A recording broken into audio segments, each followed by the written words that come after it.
If you draw a 10-minute circle around downtown Birmingham and said, find me the most affordable place to live inside this radius, Irondale would land on that list almost every single time.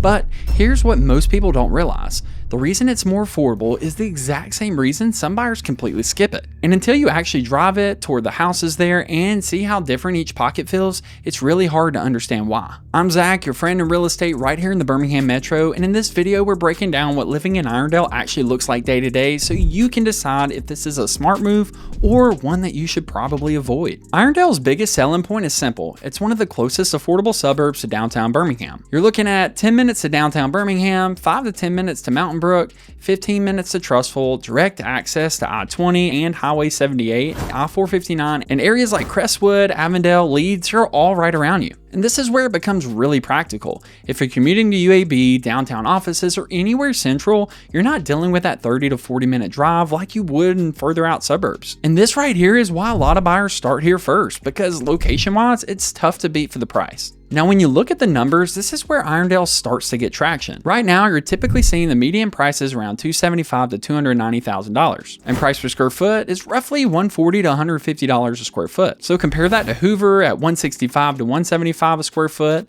Vestavia at $200 plus per square foot, and Homewood at $220 plus per square foot. So you're saving sometimes $50 to $80 per square foot, which on a 2,000 square foot home is a pretty big difference. But here's the part that matters more than the price. What you can actually get for that price changes a lot depending on the street you're on. Because Irondale is not one consistent type of neighborhood. You're going to see 1950s to 1980s homes, a lot of brick ranch style. You're going to see renovated flips, older homes that haven't been updated, and smaller pockets of newer construction. In some specific areas to know are Grants Mill area, you got newer homes, higher price points.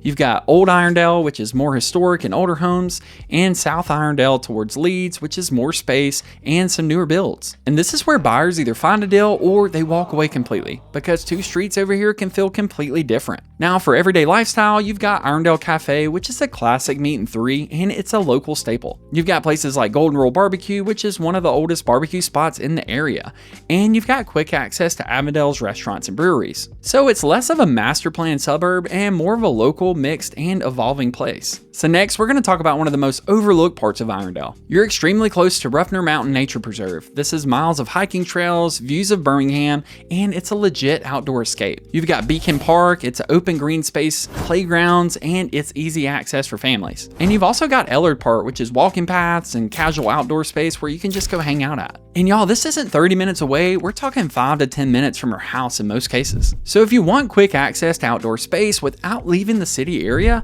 Irondale checks that box in a big way. Now, if schools are a part of your decision, here's what you'll want to know. Zone schools include Irondale Community School, you've got Irondale Middle School, and Shades Valley High School. So when you look at their third-party sources like niche.com, ratings and reviews can vary depending on programs and categories. And this isn't where you really just want to rely on just the rating. You want to look at specific programs, the commute to the school, what fits your situation, because this is usually a deciding factor for a lot of buyers. So what a lot of people don't know is Irondale is actually in a transition phase right now.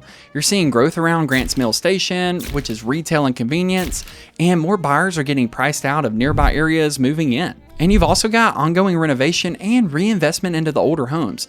And it's not fully built out yet, which means some people see opportunity here early and others would rather wait until everything is more established. So when you put it all together, Irondale is more affordable, extremely convenient, and more mixed in terms of housing, layout, less polished in places like Hoover or Vestavia. And that's not a bad thing, it just depends on what you want, because this is where people either say this makes total sense for me or this isn't quite the right fit. So if you're thinking about moving to Irondale or anywhere around Birmingham and you want help figuring out which areas actually line up with what you're actually looking for, schedule a call with me using that link below in the description, or you can call the number that's on the screen right now. I mean, I've helped so many buyers relocate here from out of state or even in the state, and they just really aren't sure exactly where they want to start looking. So we take a real easy step-by-step approach so that way you feel confident when you're purchasing a house here. Feel free to drop any questions in the comment section below, and thank you for watching this video. If you haven't subscribed yet, subscribe below and stay tuned for other community tours like this. Thanks for watching, and I'll see you in the next video.